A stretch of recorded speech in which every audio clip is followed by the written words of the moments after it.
Typically within the first 48 to 72 hours, you want to protect the ankle to stop re-injury, rest and ice around the ankle. Ice is then applied to the ankle to reduce the amount of swelling and bruising formed. A bandage is then applied gently around the ankle to apply compression.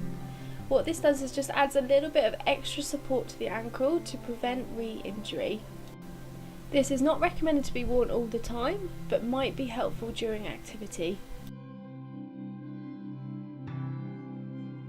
We then want to elevate the ankle to reduce the amount of swelling, but also can add ice to help with this as well. After the initial acute phase, it's important to establish movement through the ankle. This helps reduce the amount of swelling, but also stops any scar tissue forming and allows the range of motion to be sustained. For the full video, follow ankle playlists on our YouTube channel. With all movements, you want them to be within a pain-free range and within your comfortable limit. After the pain and swelling has started to come down, we want to regain strength around the ankle joint. This can be through body weight calf raises, but also through resistance with the TheraBand. Again, within a pain-free range, within your comfort zone, with the full video on our YouTube channel under ankle playlists.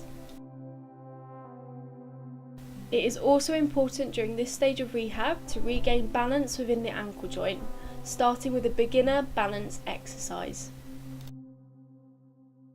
In order to help and advance the rehab, we then want to move on to both the intermediate and the advanced balance series.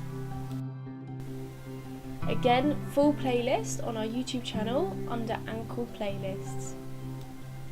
To improve the rehab even further, you want to start to regain dynamic stability. This can be through agility exercises demonstrated here.